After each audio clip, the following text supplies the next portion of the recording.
So good evening, everyone, and welcome to the 25th anniversary celebration of the Canadian Association of Black Journalists. I just want to take a moment to acknowledge the land that I am on, the traditional unceded territory of the Algonquin Anishinaabe people. Whether you find yourself on treaty lands and the territory of the Mississaugas of the Credit, or the unceded territories of the Coast Salish people from coast to coast to coast, we acknowledge the ancestral and traditional lands of all the Inuit, Métis, and First Nations people that call this land home. We are grateful to be here and we give our deepest thanks. So yeah, this is a very special night. We are grateful that so many of you all can join us. I know a lot of these faces. I'm going to meet some new faces tonight. My name is David Thurton. I'm a journalist with CBC News in the Parliamentary Bureau. I'm also one of the board members of the CABJ. I've been with the organization since its relaunch in 2016. And yeah, but we've been in existence for far longer, for 25 years. Some of you who are joining us tonight have been with this organization for far longer. And we're going to hear from at least one of those people tonight. So just some housekeeping rules, I know you're in the comfort of your own homes, but it's Zoom and there are some rules that I've been told just to remind people of, the normal thing, nothing you all won't know about. Just keep your mics muted if you're not speaking. As well, if you do want to speak, if you do have a question, we're going to try and keep this as interactive as possible. Feel free to drop your question in the chat or, raise the hand function on Zoom. I'm sure we're all familiar with that. And, during the Q&A period, you will be making time and room for y'all to ask your questions. So yeah, so that's the housekeeping. Now that that's out of the way, tonight we're celebrating 25 years of the Canadian Association of Black Journalists. We've been an organization that has been fighting for, the equal representation of Black journalists, for, the progress, for the representation, for making sure that, there aren't only pretty faces like me on air, but also journalists, Black journalists who are in management and leadership positions, and also who are owning and coming up and creating the new future newsrooms of this country. So yeah, as I said, I'm a board member. If you have any questions to ask me, feel free to pop them into the chat. Happy to answer them. But I can say that as a board member that, I'm more high level, I'm more of an advisory and oversight position, but it's really our executives who are doing a lot of the hard work that y'all are seeing, whether that's CABJ Noir, that's our high school program that hopes to, give early career journalists an early head start in journalism. We've launched this program in Halifax, in Toronto, here in Ottawa, out in Edmonton. A lot of you all who are on this Zoom celebration have been a part of that. We thank you for that. Or whether it's our CABJ Bootcamp program. Like I said, we're an organization that's not just about making sure that there are more Black journalists in traditional network newsrooms, but we want to make sure that Black journalists are making the new newsroom and journalism operations of the future. So we have a program for that, CABJ Bootcamp, which trains people on how to set up startup newsrooms and how to make the newsrooms of the future. And of course, we had Canada's first diversity news conference as well. As you guys know, in partnership with the Canadian Journalists of Color. Some of you all were a part of that, as well as speakers, as moderators, as hosts, as organizers. So yeah, we've been very busy over the last 12 months, despite a pandemic. And it's all thanks, not to me as a board member, but to our executives, Julie Shabawale, Brian Daly, Dexter Brown, and of course, our executive director, Nadia Stewart. So, show some appreciation in the chat for these people, because they're the ones who are doing a lot of the hard work, making sure that, the CABJ is so successful and is doing the work that we need to be doing. So we're going to move on. In order to understand the future of the CBJ and where we're going, because we're hoping to be around for, the next 25 years and beyond, it's really important that we understand where we came from. So I'm so grateful to welcome one of our founders of the CABJ with us tonight. His name is Hamlin Grange. He is a former president and founding member of our organization. Today, he is the president of Diversify Pro, one of the leading diversity and inclusion consulting firms in Canada. Diversity Pro has worked with senior leaders and organizations, including the media, to meet the challenges and to reap the rewards of a culturally and diverse environment.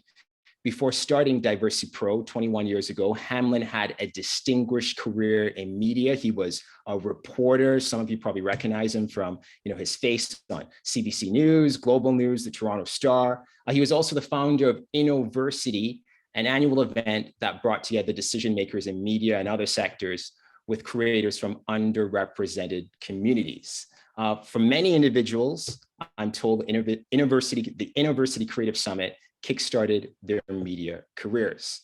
So Hamlin is going to take some time to speak about, where the CABJ has been, where we started, our roots. So feel free to pop questions, comments in the chat. And of course, if you want to, make a comment or, ask your question in person, feel free to raise your hand. So Hamlin, over to you. Great, good.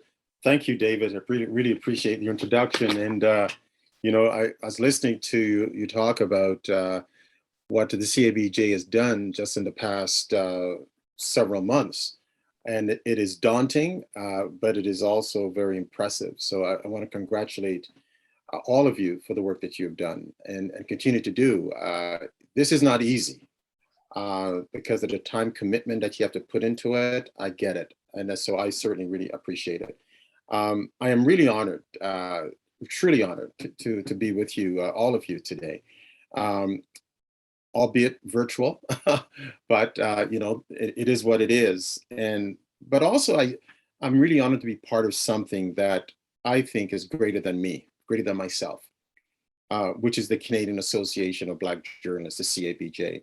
And I was thinking about this, and it's really hard to believe that more than 25 years ago, a small group of us working in the mainstream media and the so-called ethnic media got together at a restaurant. It was called the Underground Railroad Restaurant in Toronto to talk about why we needed to form an association.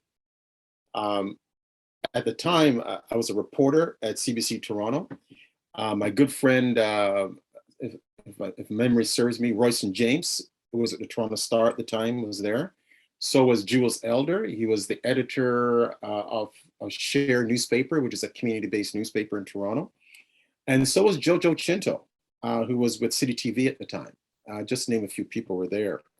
And back then, there were so few of us, I always remind folks, there were so few of us that pretty much all of us sat around one big table in the restaurant, eating soul food, cornbread, and I don't know what else we were eating. And we dreamed. We dreamed about the possibilities. We dreamed about what was possible. And for us, part of the possible was to create a network for Black journalists. We wanted to celebrate excellence. We wanted to increase the number of Black journalists in newsrooms right across this country. We also wanted to encourage young students to become journalists. But we also wanted to change the narrative, the story being told about Black people in the media. 25 years ago, we were thinking about this. And we're still at it. We still want these things. We haven't reached it yet. It's an aspirational goal, but I think we can attain those goals. Now, I'm sure many of you have watched the TED Talk by the Nigerian writer, Chimamanda Adichie, where she warned about the single story, the dangers of the single story. And she pointed out rightly that the single stories give a single perspective about a group of people based on very little information. Single stories are really about stereotypes, aren't they? They're about stereotypes. And they can be dangerous, both for the groups being stereotyped and for the wider community that's fed these stories. And in the early 1980s, when I was a reporter at the Toronto Star, I saw this nearly on a daily basis, these single stories about our community. And it seemed like every Black suspect in a crime story with dreadlocks was a Rastafarian. And the only stories being told about places like Regent Park or Jane and Finch were negative stories. And I'm not so sure if much has changed in 25 years or more. But negative attitudes and racism wasn't just reserved for the Black community. They were aimed at Black journalists too. I'm gonna share with you a story that I don't talk too much about, but I think it's important for you to put it in context in terms of where we were then and where we are today and where we need to be. Years after I left the Toronto Star, I found out that the managing editor who hired me in 1981 felt pressured because members of the Black community and others in Toronto were demanding that the daily newspapers in Toronto should hire Black reporters. There weren't any. When I was hired, the managing editor told another editor, quote, "He's going to be one happy N-word," close quotes. That comment and that attitude explained a lot about how I was treated at the Toronto Star. In fact, it set the tone for my time at the Toronto Star, I believe, in many ways. There's some great people at the Toronto Star I work with. It's a great newspaper, great people, but there was a tone, there was an attitude that was there. I think that attitude at the very top of the organization set the tone about how others would treat me. Now, I left the Star about 3 years later, and I joined Global News as a reporter. The rest, as they say, is history. But equally as dangerous as to the single story is a single storyteller. That whole notion of one person with one worldview, interpreting the world and world events for everybody. And in many ways, that was the driving force behind the creation of the CABJ. We wanted to get more storytellers that looked like us, looked like me. And I believe then, and I still do today, that we need more Black journalists to be telling stories about our Black communities right across this country.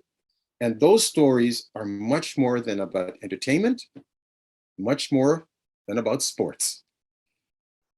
Now, of course, in the early days of the CABJ, we had our critics. Why wouldn't we? Columnists in the Toronto Sun, for example, wondered why there needed to be an association for Black journalists when there was the Canadian Association of Journalists. Even though the CAJ at the time never really addressed the issues Black journalists were concerned about. Some critics even accused the CABJ of reverse racism. Some of those critics were among our own people who strongly believed that the CABJ was not needed and all we had to do was do good work and we'd be welcome into the newsroom of this country. Nothing could be farther from the truth.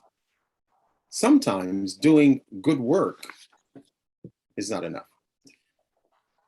And I was reminded of this recently when I was asked to be a member of the jury of the Lifetime Achievement Award for the Canadian Journalism Foundation. It was the first time a Black person, a former Black journalist, was asked to be a member of the jury. I was reluctant, to be frank about it. And I told them I was reluctant to even be part of this. So I asked them, why now? Knowing full well what the answer is, okay? And I said, look, it was obviously a reaction to the current social justice movement and the racial reckoning that's taking place right now. To her credit, the chair of the CJF, Kathy English, who's a friend and a colleague, she agreed. And she said, you know, frankly, Hamlin, you should have been asked 20 years ago to do this. Eventually, I did decide to do it. And partly because I've always believed that You can't say you want to see change and not be prepared to be part of that change. And in retrospect, I'm really glad that I agreed to serve on the jury for this year, because it allowed me to be part of a conversation that saw the first Indigenous journalist, Dan David, to be awarded the Lifetime Achievement Award. I've known Dan for many, many years. And if I wasn't part of that jury, Dan likely would not have been recognized for the work he's done. Sometimes in silence, in the background, unrecognized, but he would not have received that award. But it was also giving me an opportunity, to really speak to the panelists about the work of other Black journalists. Some of them were nominated for Lifetime Achievement Award. Get their names into the minds of folks around that table. Now, I share this with you partly to show that what we do as Black journalists matters. It matters what we do. Not just the work that we're doing in terms of covering a story, is what we do away from the story. What we do matters, and what the CABJ does matters. Too often, I think, in order to fit in, we minimize ourselves. But in my opinion, that is not an effective or healthy way of being a journalist. We must bring our whole selves to the job. We must bring our whole selves to the work. Who we are, our lived experience. It informs how we tell a story. We should bring that. Do not minimize. Do not edit yourselves. So I'm very pleased to see that today many Black journalists, many of you, are not minimizing yourselves. You're not editing yourselves. You are indeed bringing yourself forward. You're standing up, standing out, and you are standing tall. I want to congratulate you. Keep doing that. Do not minimize. Do not edit yourself. I believe a major role of the CABJ is to support its members during tough times. And let me tell you, folks, there are going to be some tough times. But also during times when, like today, we celebrate excellence. We celebrate accomplishments and the absolute awesomeness of what each of you do. When I think about it, and I lift up my vintage CABJ mug, 25 years, I just got to shake my head. Wow. Who would have thunk it? And I'm really looking forward to 25 more years. So David, thank you for the introduction. And thank you for your indulgence to hear me reminisce a little bit. Can you lift up that cup again? Because I just want to see that. Okay. Why don't that one? I'm disappointed. I don't have one. Jackie knows about this cup. Yeah. Okay, we need to bring that back and like the old school retro logo. Well, I had a whole bunch of them in my garage, and I mailed a package off to Nadia. She has a bunch of them. And they were still in the gift bag, Jackie. Jackie, yeah. So, okay, Jackie, do you want to say something? Because you're one of our founding members too. And if anyone has questions, feel free to put it in the chat right now, or to raise your hand or that kind of thing. But Jackie, do you want to unmute yourself? Any remarks? Thank you, David, for the opportunity. It was wonderful to hear Hamlin and to go back in time a little bit. I come to this from a little bit of a different perspective. I am not a journalist per se. I am in PR and communications. I followed Hamlin and Angela Lawrence as president of the CABJ. And I think for me, all of what Hamlin said was true as to the genesis and the need for the organization. I think another really important thing from my perspective was the mentorship that was also there among the members, being in a room and hearing from others who had made it at that time. To this day, I always quote Andrea Case and how she told a story about being in the CFPL, I think it was CFPL back in the day in London. Yeah. And she always dressed the part. For work. She wasn't on camera at the time, but she showed up for work, dressed and ready to go. And one day, the on-air personality, whoever it was not available, and she got the opportunity to be on camera because she looked the part. And I think that speaks volumes about how much we have to do in terms of, you know, being prepared, going the distance, all of that. So I think, yeah, that mentorship, learning from each other was really a really key component of the organization even back then. Yeah. And Andrea, for me, what stand out for Andrea was her boundless enthusiasm. You know, that smile, that can-do kind of attitude, prepared to do everything and anything. That was a bit infectious. You get into a room with Andrea Case, and you get a little bit infected by her enthusiasm and energy, and so that it really paid off for her. You know, so you're right, Jackie. I remember that very well. It's a great story. It's fascinating to kind of listen to these stories, and you know, just as I consider myself a young journalist, I've only been in this craft since you know, I guess like 2012, and you know, really, it was in the script. I don't know if I read it, but really, we all who are in this industry today stand on the shoulders of you all. We wouldn't have gotten this far. I certainly wouldn't be in my position today, which is a very privileged position, if it wasn't for the advocacy, the activism, and the hard work that you all have done. Do we have any other questions? We have some time. I'm being told if anyone wants to open their mic or, you know, type it into the chat. We have time.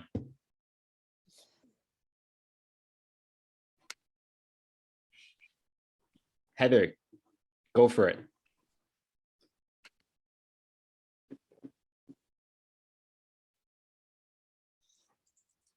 Is Heather muted? Hey, all, yeah, sorry. Hey, I Heather. was just, hi, Heather. Hamlin. I was just applauding because I agree with you there, David. I too stand on some shoulders, and I'm a little bit ahead of you, but yeah, I just really appreciate everything CABJ has done and continues to do. So hats off to everyone.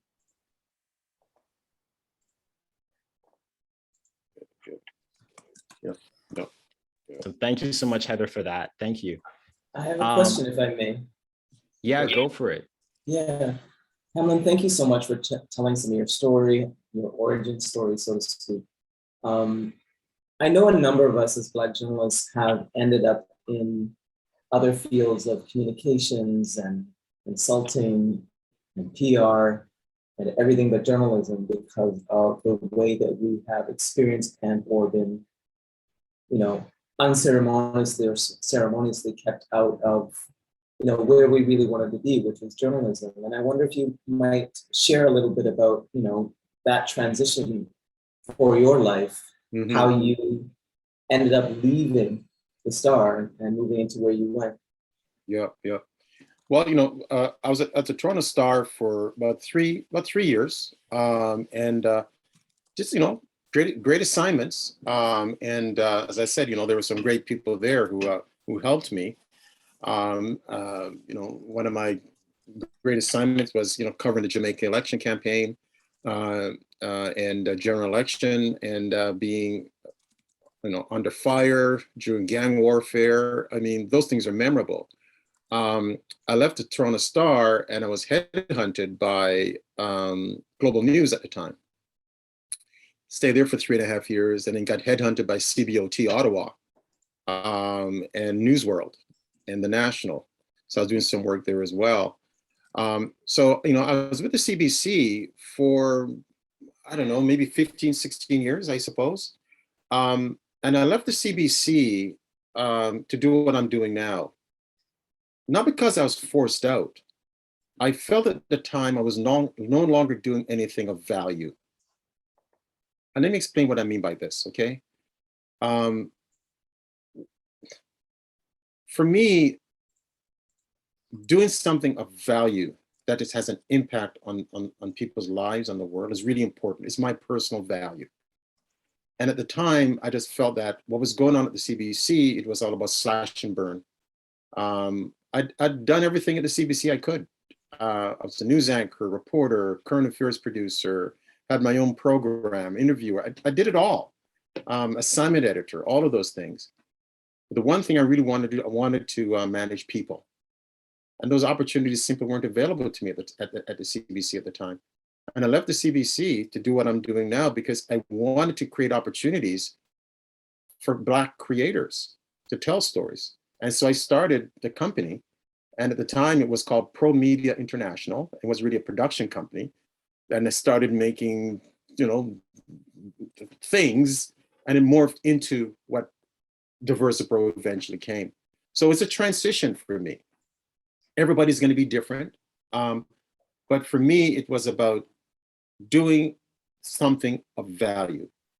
If you feel you're not doing anything of value for your own personal well-being and for the world around you, if that's important, do something else. Because there's nothing worse than just doing it and collecting a paycheck. I was very well paid at the CBC, trust me. Okay, and I left all of that to wake up in the middle of the night worrying about the next paycheck, the next contract. All right, but I was doing something of value. A long answer to a very short and succinct question. Thank you. Thank you for that question. Thank you for that question. So I think we're going to move on now. Thank you so much, Hamlin, for those words and for answering our questions and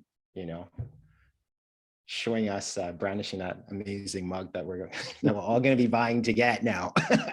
So thank you again, Hamlin. Okay. So we're going to move on now. We are equally excited about our next guest. Just like Hamlin, you're going to want to hear what she has to say.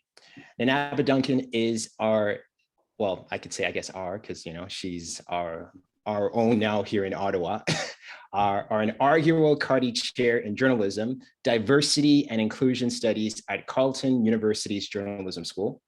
She began her research on the experiences of racialized leaders in Canadian media as a William Southam Journalism Fellow at the University of Toronto's Massey School in 2020. But I think we all know her as, a host, a big shot here at the place I work at, CBC News. She's worked for CBC Radio for 15 years, including roles on Podcast Playlist, Fresh Air, a weekend morning show that airs in Ontario. She's an award-winning broadcaster and advocate for underrepresented people in journalism. And Abba is the founder, I think a lot of us know, of Media Girlfriends, a podcast production company, peer support group, and an annual $30,000 scholarship for women and gender diverse students. So Nanaba is going to take some time after she speaks to answer questions. So we can do the same thing. You all could write your questions in, but I really like it when people are, just hopping on and, asking away. So Nanaba, take it away. Thank you, David. And thank you, everybody. Hi, it's so nice to see you. If you want to show me your face, even for 1 second, I would love to see it. I would love to see it. Hi, Andrea. Hello, everybody. I'm really happy to be here. I'm Abba Duncan, and I want to say good evening, Majo. Abba Duncan. And I want to acknowledge this land that I'm currently on. I was born on a different land. I was born in Ghana, in Accra. And I come from the people of two different tribes. My mother's people are the ones who live in the mountains, the Akwapim. And my father's people are the ones who live near the water, the Fanti people. And my parents brought me to Turtle Island when I was really young. I would say I have a sense of what it's like to be connected to a land and its people, and so I'm honored to recognize the land that I'm on, the traditional territory of the Wendat Confederacy, the Haudenosaunee Confederacy, and most recently, the Mississaugas of the Credit First Nation. There's a lot for me to learn about this land and its people, and I consider it my responsibility to do so. Another major responsibility of mine is this. It's also an honor, to be asked to speak at such a special event in a community that means so much to me. For many years, like a lot of us, I was the only Black person in the room. And I grew up like that, living in Newmarket and Thornhill, Ontario, going to school. And then at home, we were eating fufu and garret, and I was hearing high life music. We were going to the big funerals and weddings at the community center venues. I was listening to my parents and our extended circle of aunties and uncles speaking in Tree and Fanti and Ga. And it was only in university where I really felt like I got to connect with other people like me. The African Students Association, the Caribbean Students Association, the Black Students Association, the Gospel Choir. And then when I went to do my master's and then work, it was back to being the only one. There was no real formal community to connect with outside of my family, and I think because of that, I was always yearning for more. I was alone in some ways for much of my career, and I eventually started to have this nagging thought that I wasn't doing enough. I wasn't doing enough for the Black community, for the African community, for Ghanaians. And one day, I was talking to this newish Black coworker, and I told him about how I was feeling, and he just looked at me. I remember him saying, "Yeah, but you're here." And to be honest, in that moment, I felt some relief, and so I actually called him last week to say, like, to ask him about that statement, to ask him what he thought about saying that. And you know what he told me? He said, I don't remember that. I don't remember saying that. He didn't remember saying that. And I was like, cool. It meant a lot for me in that moment, but cool. And what he actually said, though, in that moment again, or when we were talking, is that he's changed his mind. He doesn't feel that way anymore. He doesn't feel that you can just be a Black journalist right now and not do the work.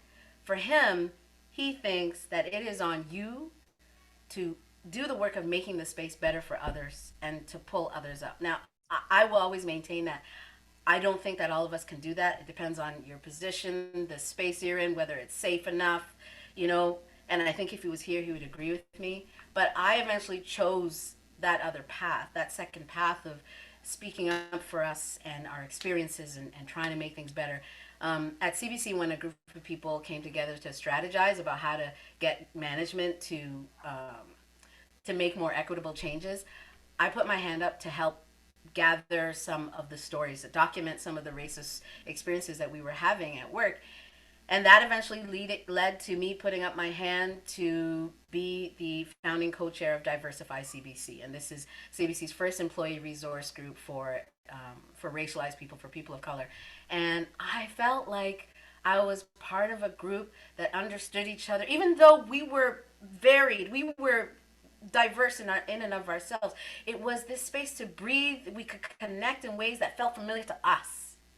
And I love that group. But I think those of you who know about this kind of work, you won't be surprised to know that it was really hard. It was hard, oh, hard. And I eventually decided that I wanted to make an impact on our industry, on our journalism community in a different way. So now I'm a journalism professor, and I'm in front of these new journalists, and I am hoping that the work that I do right now, with my perspective and with a more inclusive viewpoint and the way that I teach, I hope that that's going to have a meaningful impact on the future of journalism in this country. And that's kind of why I was brought here. I'm supposed to be the future. Of course, I can't tell you what the future is, but I think the future foreshadows itself in the present. And what I see now is what Hamlin talked about. Black journalists doing their work, engaging in their craft in the most fearless ways. They are themselves fully. We are not wavering. We are in our resolve to claim everything we are and what we stand for. And it's beautiful to see, because I know it wasn't always like that. I know that for some of you who did stand up, you felt the punishment in one way or another. I know you felt it. And I know some people feel it even now. I know that even when you are being fearless, even today, that you still hold fear in your hearts. You're still worried about what your boss is going to think, what your peers are going to say, what direction your career might go into. And so when I think about the future, I think that it's going to have more of that practice of believing that you belong, and knowing that our industry is opening its eyes and will open its eyes to the fact that it is true that we belong. And I'll tell you, I started out pretty fearless. I know there's a risk to believing that you belong, but I'll tell you how I started. I was fearless. I knew that I belong. I mean, listen, I'm an extrovert. I've been this way that you see me for my whole life. I live at an 11. That's what I say. So when I came into CBC, I was an 11. I was working in Ghana with journalists for human rights. I was working with the Ghana Broadcasting Corporation for a while. I was producing a human rights show. And then I came back to Canada, and I eventually ended up on a show on CBC, a Saturday show. It's called Go with Brent Bambury. And they needed an extroverted guest. And the writer on that show knew me, so she asked me to come on. Let me tell you how. As soon as I got there, I was like, I need to be here. I pulled the senior producer aside and I said, I need to be here. I told him that I belonged. And this white man looked at me and said, okay. And I'm glad. He saw what I had to give and he pulled me in, and I'm grateful for it. But as you know, the risk of believing that you belong and the risk of acting like it is that someone will tell you that you don't. At some point, someone will let you know that you don't. I was in the kitchenette on the second floor, CBC Toronto, and I was there with a friend of mine at work, and we were talking about how I was getting more of these opportunities to host at the time. I was doing more national shows. This is at CBC Radio. And I was washing my dish. I know this. I had my hand in my plastic dish, and I was washing it. And he said, you know, you're only getting that work because you're black and female, right? And the reason why I know what I was doing in that moment is because he stopped me in my tracks. My heart and my brain, they were halted in that moment. And he never spoke of my skills. And I know that if somebody had the audacity to say that kind of stuff to me today, I'd be like, you forgot to tell me about how good I am at my job, Pedro. And I'm telling you that I'm kind of embarrassed that that has stuck with me, that story, but it did. And I'm sure, I know that we all have our examples. We know, we have been told in one way or another that we tick boxes or that our difference makes us less qualified. So yes, there is a risk in acting like we belong and being there and being loud about it, but maybe the risk is worth it. A couple of weeks ago at Carleton, there was a welcome back ceremony for the second year students, and these are students who had never experienced being on campus. So Carleton made a big deal of it. There was it was at a lovely church, and I was asked to interview Janella Massa, and she's the host of Canada Tonight on CBC Television. And Carleton had asked her to come because of her career and her perspective. She is an Afro-Latina woman.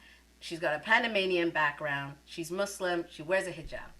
And we talked about a lot of things, but what has stayed with me is her answer to the question, do you feel like you belong in this industry? And she said no. Here's what she said. She said, I feel like an imposter a lot of the times. No, I often feel like I don't belong, but I think it's important for me to be there, to bring my perspectives. I don't feel like I belong, but at the same time, I feel like I have a job and I have a duty. This isn't about me. It's about our readers, viewers, listeners, Canadians. It's about them. Maybe I'll feel out of place, but I have a job to do.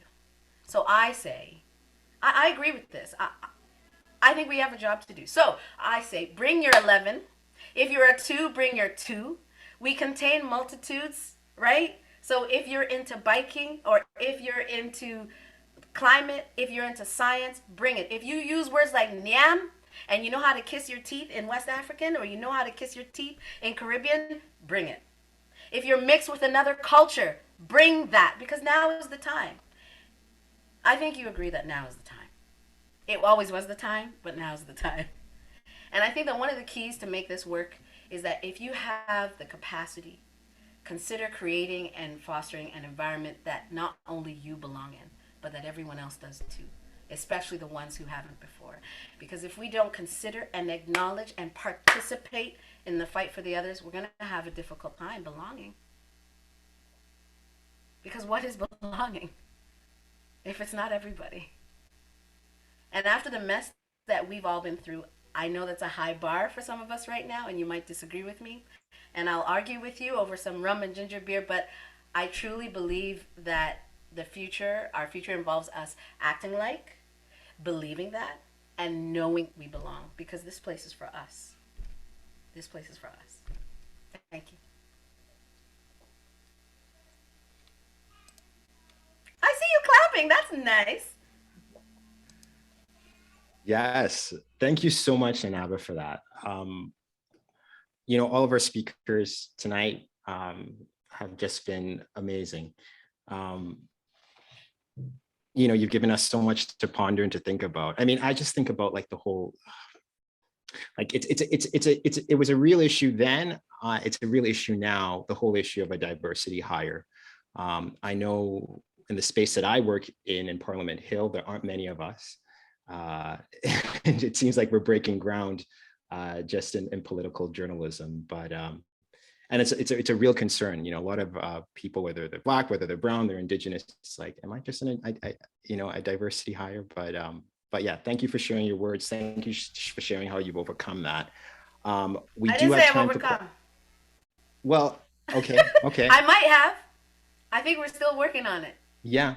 But thank you. I know what you mean. I know what you mean. I didn't mean to correct you. You know, you certainly have strength and power and energy, and it's a struggle. It will continue to be a struggle, but that's right, a work in progress. Yeah. Thank you. Exactly. Questions. Let's hear them. Raise your hands, put them in the chat. Please don't go into politics. So okay. Well, we need people of color in politics too. I don't know if you've seen. Not yet. I'm sure you have. She don't want me to go. She don't want me to go. That's okay. I'm fine where I am. Thank you. So Abba, tell us about the position, right? Like at Carleton, that's a big deal, right? And you left a huge position at the public broadcaster, up and coming star, right? To do this, right? You were a star, right? Like what does the position involve? What are you hoping to do? How are you hoping to shake things up? Because Carleton needs a lot of shaking up. Thank you. And I think you know what, honestly, the way that Carleton presented itself, I think had a humility that I just wasn't seeing at CBC, to be frank, in terms of what they were saying about themselves and how they were presenting themselves. It's not to say that there aren't some very humble people who are really doing the work at CBC. I know there are, and I'm in contact with them. But as an institution, basically I wanted to get into a job where I could do this work and get paid for it, and also just feel free to do it, not feel like it's something on the side, right? I wanted it's in my title. And so in terms of what the job is, part of it is helping them to revamp their Foundations in Journalism course, Fundamentals of Journalism course. Fundamentals of Reporting is the name of the course. And then also to add, and also I've created a course called Journalism and Belonging that I'm going to be delivering in winter. And then there's I have a lot of other project ideas that I could get into, but in general, it is being there and just keeping the foot on the gas, you know? Absolutely. No, like I said, like our journalism schools have a lot of work to do. I mean, it's a pipeline, right? That where our future journalists and newsroom leaders are coming from. We do have some questions here. Yes, I see them. I'm going to mispronounce this name. Dateji. Yeah, do you want to answer do you want to tell us how to pronounce your name correctly? Correct me and ask your question. It's about teaching. Yeah, it's Dateji. Dateji. Okay. Yeah. Thank you. Apologies. Nice to meet you. Je m'appelle Dateji, comme ça. Merci. So my question is about the teaching, because I did some sessional teaching for a while at U of T and at Western University. And it makes a really big difference who the students are, you know, in terms of how well you can get through the message. I remember one student just didn't believe me that racism was a thing one month. Right. So yeah. I'm curious because I haven't, in my mind's eye, who are the students at Carleton, but I'm curious to know how I can tell you. I mean, I've taught about, I don't know, I've taught a number of classes so far, and I think what you're asking is, are they ready for this stuff? I think that's really what you're asking. And I would say that a lot of the students are talking about it. So there's a class that I'm delivering called Fear and Journalism. And I'm basically asking the students to name their fears and to acknowledge it. And then we kind of do some work about those fears. And some of their fears are, they are naming them in a way that lets me know that they are thinking about their intersectionality and where they stand in the world. I know that there are fears from white people who are saying, I want to do this work really well. I don't want to offend people. Like, I know what they're saying. They're saying, I want to be able to report about with Black people, Indigenous people, brown people, people who don't look like me, but I want to do it right. And I'm scared that I'm doing it wrong. So I know that there's that piece. I have seen a couple of students who seem to be talking about how they want to be able to say what they want on Twitter, and I'm afraid of what they're talking about. I don't ask them. I don't ask them. But I think the students are ready. At least the school itself has been pretty vocal about where it stands. Yeah, I hope that answers the question. There was another question here. Thank you, TJ. I hope I said that right. What can Black consumers of public broadcasting do to... Look at me producing this. I love it. I love it. What can Black consumers of public broadcasting do to advocate for our Black journalists? Hamlin, I think you should also answer this one too. Yeah. Black consumers of Black broadcasting, of public broadcasting. I think it's like what we do naturally. It's like, if you are watching something on CBC, then share it with your people in the WhatsApps. If you know about, if that's what you want to do, if you want to support it, it's really about sharing that stuff.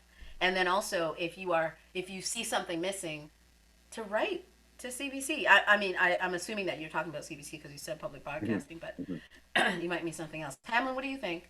No, I agree with that. I think we need to demand more. We don't demand enough, I think, as Black consumers.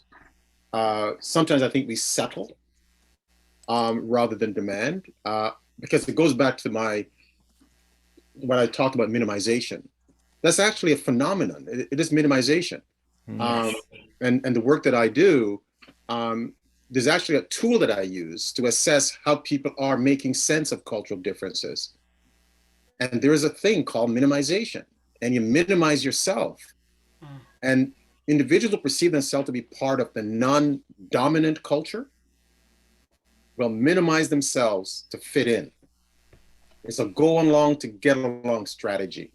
Okay. Correct. And and we do that as a people. We minimize ourselves. We don't want to make waves. We don't want to shake. We don't want to rock the boat. Well, damn it, rock the boat. I mean, we're supposed to rock the boat.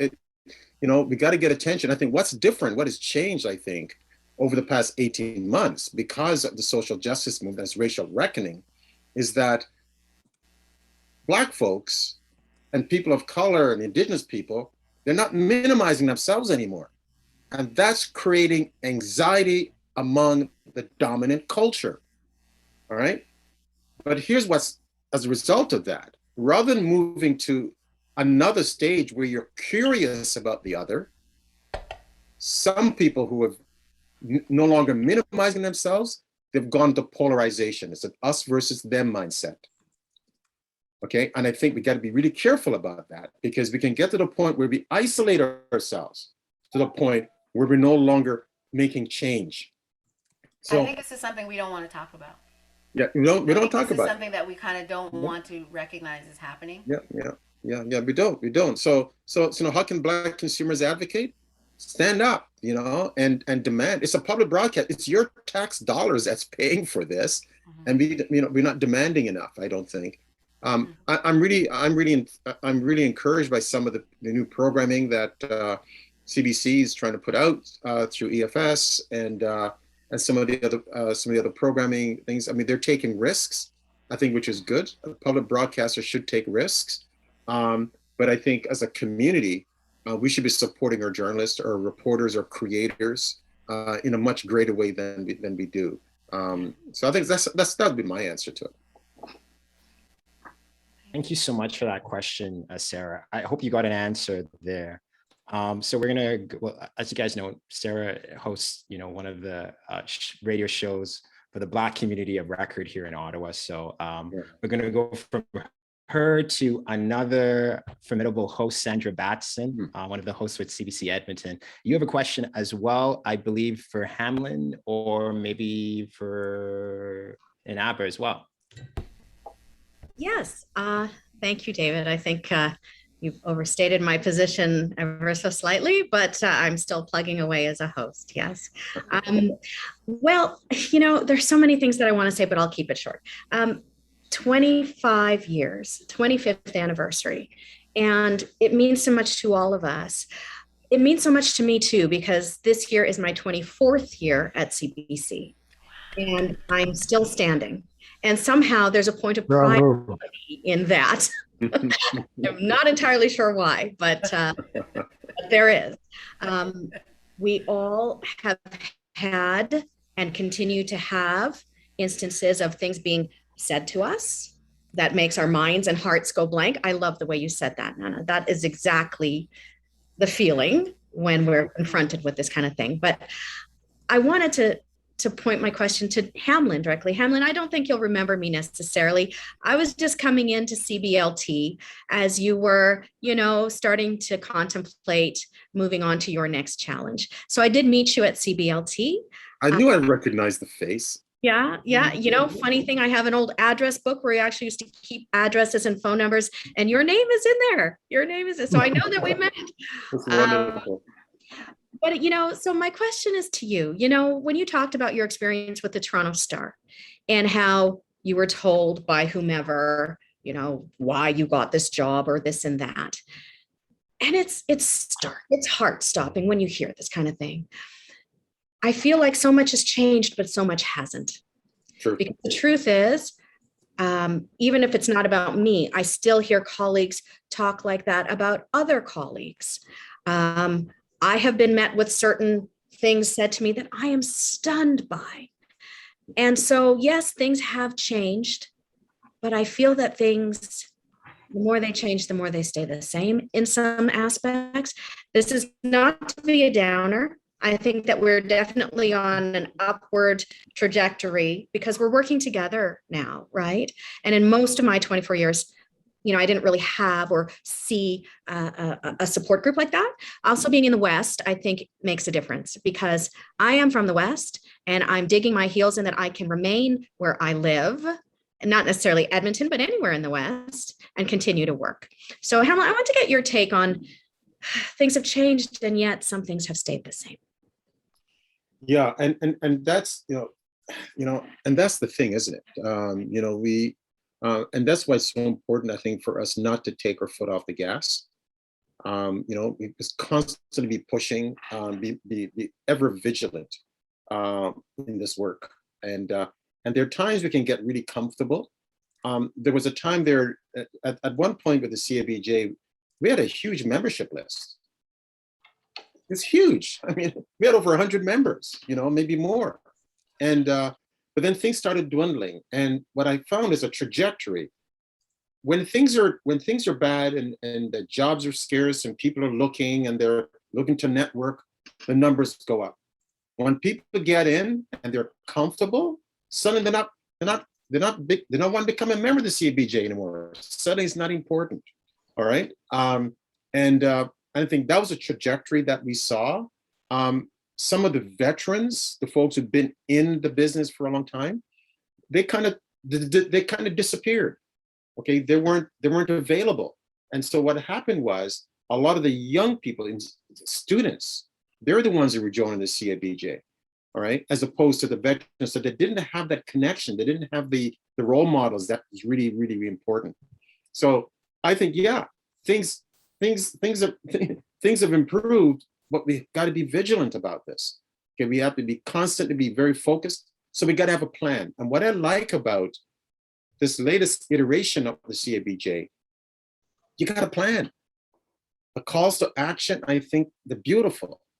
Okay, stand firm on that.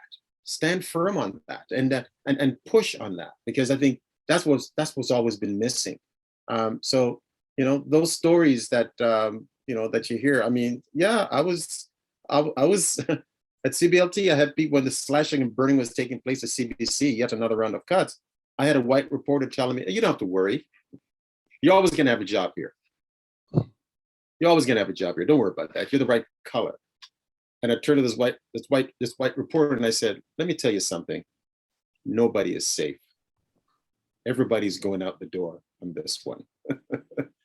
So there's this impression, okay, that just because the color, but you never let that get you down. You have to be really focused about who you are and what you want to do. That's all I say.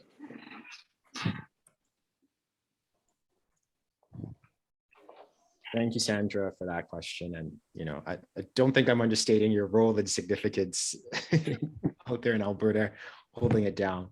And we're going to go now to Linton Gardner. Linton, do you want to open your mic, jump on, ask your question? Yes, hello. Maybe begin by just telling us a little bit about yourself, because I've heard of your name and I should know more. Just tell us about yourself and then ask the question. I don't know why you should know more. I'm Linton Gardner Sr. and Francis B. Williams, one of their two sons. I come from the United States. I am, at the present time, I am the host of a TV program on MATV, cable vision in Quebec, called Videotron, called City Life Outaouais. And I've been doing it for about 4 or 5 years now. And but I'm a community organizer. I have been for the last 40 years working particularly in Montreal, but came out to Gatineau about 5 years ago and got started. And I've always been in the mix of things, and like many of you, I've always been one of the only ones. All the times. That's been the past experience. But I want to say this, that I've never accepted just qualifying me as Black anywhere. I am a man. I am, like I said, Mrs. Gardner's and Mr. Gardner's son. I have a history and a legacy behind me, a family. And I cannot believe that those who were slaves, who fought to get out of slavery, who built our family up, would want me to accept to be anything, to be just Black, right? Mm-hmm. They want me to be who I want to be, what I want to be. They want me to be a man, stand up, take care of my family, do all those things, not as a Black man, but as a man. And I think that that's important, that we don't allow ourselves to be limited to being Black. I think we can bring a Black lens to everything that we do. There's no question about that. But I don't want people to think because I'm Black, I'm not interested in science fiction, or that I would never listen to Peter Zowski on the CBC, or to have limited myself in some way because what somebody else thought was in the realm of Black. I loved surprising people all the time, that I do things the way I want to do them, that I'm experiencing my life the way I think it should be, led. And whether that's because I ride a motorcycle, or because, I coach basketball, or because I cook. It's one of those things that we should be always doing. Just expressing ourselves as who we are, and not letting people think that we only have particular roles, or that we're only, involved with or interested in particular things. I hate it. Well, you should like this because you're Black. I'm a 6'6" Black man, and sometimes I have thrown my hands when people let me categorize me like that. And I don't get those questions that some of you get, mostly because I'm a man. I understand that some of the women here have been here. You get those comments because you are women, because they don't think there'd be any consequence to you, to have to pay back, for speaking to you or treating you in that way. And you need to confront them, and let them know that what you're doing right now is not only a microaggression, it is what I find offensive, right? That you want to only keep me in a certain category. You are doing what slave owners did, seeing me only as that. And so I don't let that happen. I've never let that happen. I'm really conscious of Spike Lee's film On the Bus. And I don't know if you remember the scene where they picked up this rich black man as they were coming from California. Spike Lee and Samuel L. Jackson were in the back and they were jazzing with this guy who was telling him, you had to pick up yourself up by your bootstrap. I can do it. I've got 2 Lexus dealerships and so on. He said, I don't let any man say anything to me. And so they said to him, I said, well, we got a little story, we got a little joke for you. You know what they call a black man with 2 Lexus dealerships? And the guy said, no, what? He said, nigger. And that's what you're always going to get classified as. You're going to, when you let people see you only as black, you'll never get out of that. And so, you know, I'm very conscious that I can't let people do that. And but I can always bring concerns of the black community. I can always bring a black lens to any story I'm talking. I can, talking about to anything that I'm interested in, but I don't, and I will always refuse to let them say that I'm only interested in this because I'm black. So I'm sorry I've taken up a little bit of more time than I thought that I was going to, but it's an important thing to me. And I think for young people, because I am now of a certain vintage, I think it's important for you to carry that with you. Don't let yourself be limited to being only black. Yes, it's a beautiful thing, and I'm very proud of being black, but that's not all I am. And I won't ever let anybody categorize me only as that.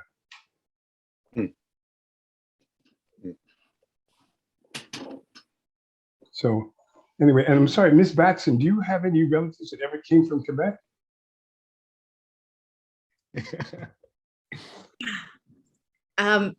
Do you know some Batsons in Quebec? I knew some Batsons that moved out west.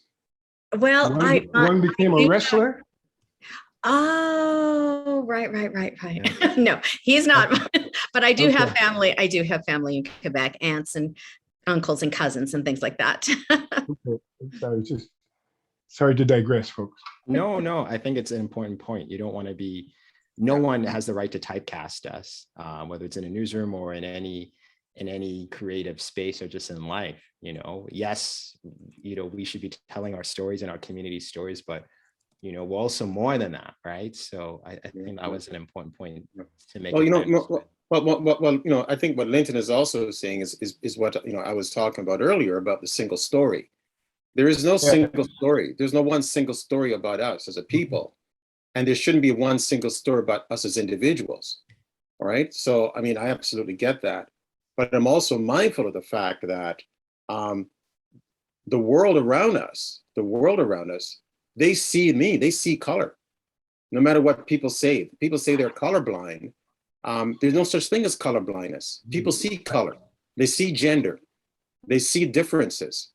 I want people to see my difference. I don't want to be completely defined by my difference. I want people to see that and see on what I'm bringing with that difference is something rich, okay? And something that can be of value. That's what I want people to see as well, okay? But we got to be very careful about the stories that people tell about us.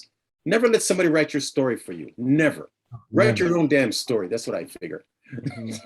Tell your own story. We do have time for one or maybe 2 quick questions. If anyone wants to, jump in and open their mic. I'm seeing that we're having some people just kind of shout out and recognize some founding members here of the CABJ. Ashante Infantry, Erica Phillips, Heather Greenwood Davis. I know Sherry Borden Colley as well, based out in Halifax. Sherry's in everything. If you know her from Nova Scotia, she's in the choir. She's she's telling the story of Viola Davis and whatnot, but like Sherry's in everything. So shout out to these amazing founding members. We wouldn't be here. I'm so happy that we can carry on your legacy. Hopefully we're doing you proud. We're doing it justice. And there'll be 5 more years and much more. I think we have another question here from Sarah. Sarah says, what are your thoughts on the survival of Black media? Oh, okay. I like Yeah. this question. Yeah. I like this question. Jump Great in. question. Great question. Yeah. Yeah, I like it because inherent in the question is that Black media should exist, and I like that. I think that's the point that she's making, and that it should be thriving. My thoughts on it is that we should have it more, and the people with money should be giving the organizations that exist more money so that they can thrive. We have Matthew DeMera here, and I know Matthew runs, oh gosh, what is it called? Resolve. Correct, Yeah. you. Matthew, do you want to kind of I don't know, Matthew, if you want to talk, but I think that it's, the folks who say that they want to support right now, that's one of the places where they can put their money, is in Black media. So I don't know if that's really a thought, except besides being a call out to people who are not here. Although, you know what, some of you might be very, very rich. I would love to see you put more money into these organizations as well. Give money to Matthew and the Resolve if you can. But that's where I'm at. Just that we should be uplifting them because they serve such a purpose. And I'm thinking of Share. That's what I'm thinking of. I'm thinking of Share in Toronto. That magazine serves such a purpose for me. I spent a little bit of time writing for the Ghanaian newspaper. It served so much. It was a tiny little, there's a few people, there's one man working on it. It was great for me. That's all I have to say, Sarah. Matthew, did you want to jump in and it'd be interesting to get your perspective. You're doing the startup work. You were one of our graduates of the CABJ boot camp. I'm wondering what you have to say to that question. And Sandra, you run, our radio show of record here in Ottawa, in the capital region, right? So, do you want to say anything to that? It'd be interesting to hear your perspective on it too. Well, no, it's just that Black-owned media and Black media in community media kind of gets lost in the shuffle of, the whole focus on mainstream. So I guess the question I'm asking is, the ecosystem, the Black journalism ecosystem, how does that, what is the future of that, given the increased digitization of media, all of these different organizations that have either folded or are folding, G98.7 and, that sort of thing. Yeah. So, because, for example, our show, Adrian Harewood started on our show on Black, right? Right? And this Black media, whether it's print or broadcasting, is a fertile training ground for young Stefan Keys. He was one of our contributors before he went to CTV and became now, one of the few Black anchors we've ever had. But to build up their confidence in a quote unquote friendly space, that's sort of what I was getting at. Yeah. Well, Contrast newspaper. I mean, a lot of you probably don't remember Contrast newspaper. Contrast newspaper was really sort of the breeding ground for some amazing writers and future journalists in this country. And when Contrast newspaper died, I think a lot of that died with it in terms of the vision and all of that. And so, is there room? Is there a need for Black media? Absolutely. But I think we need to redefine what that looks like and redefine it in terms of the current technology. It's not newspapers. It's not going to be newspapers necessarily. It's podcasting. It's all the other digital spaces, and we need to be thinking differently about it because the audience is there. The audience is there, but you need to give people something that they can latch onto. And so that's not me. That's some of you out there, younger, smarter, brighter, more tech savvy. That's the future here. I think there is a future for the survival for Black media. But first of all, you got to go out and create it. You know, let's do something. The CABJ should have its own media outlet. How's that a challenge? Well, that's it. Yeah. Sounds good to me. David, could I please just jump in 1 second? Because I need to plead a case. We'll wrap up. Yeah, I need to plead a case for the newspaper. I am the revenue generation and grant writing officer for the Quebec Community Newspaper Association.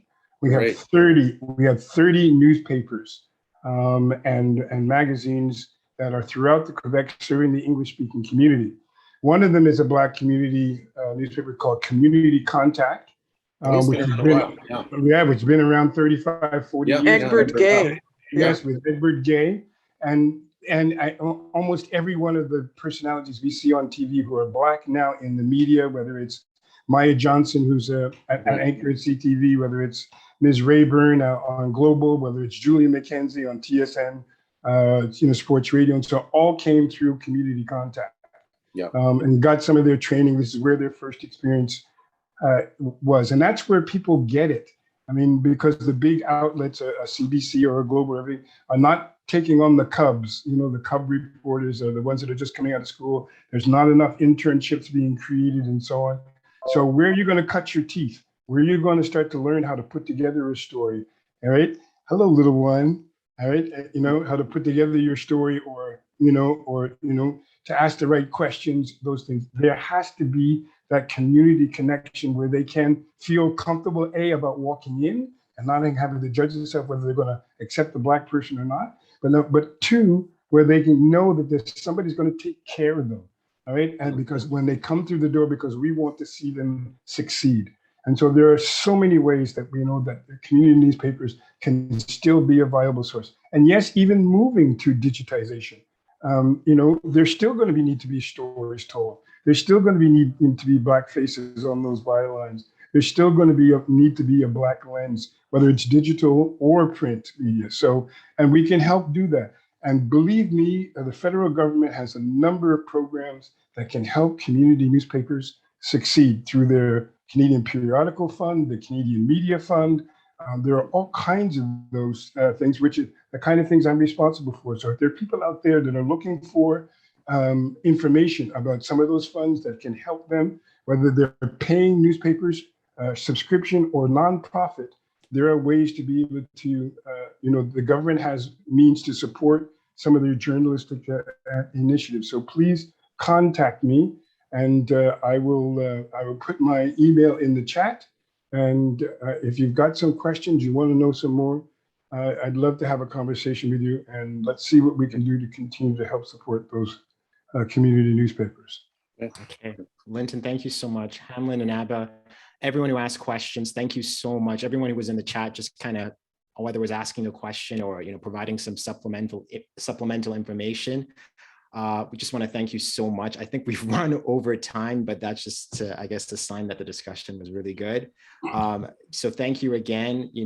Congratulations, CABJ. 25 years, you're still young, you still have a long way to go. The best is only ahead of you. I just want to remind you all, just because the work continues, and part of that work is our annual general meeting. We'll be hosting that on November 9th. So those of you who are members of the CABJ and are, a part of our email list, you should get the updates and the invites and how to join and stuff like that. But if you aren't a part of our email list, if you don't get any sort of updates from us, you can go to our website, cabj.news. You could sign up there. You can join. I think there's a little small fee to joining the membership of the CABJ, so you can go ahead and do that. So thank you so much. Again, we are over time, and I just want to just say thank you again, and thank you again to our wonderful organizers as well, especially Julie and our guests, and Abba, Hamlin. Thank you so much again. Anyways, take care. Have a good night.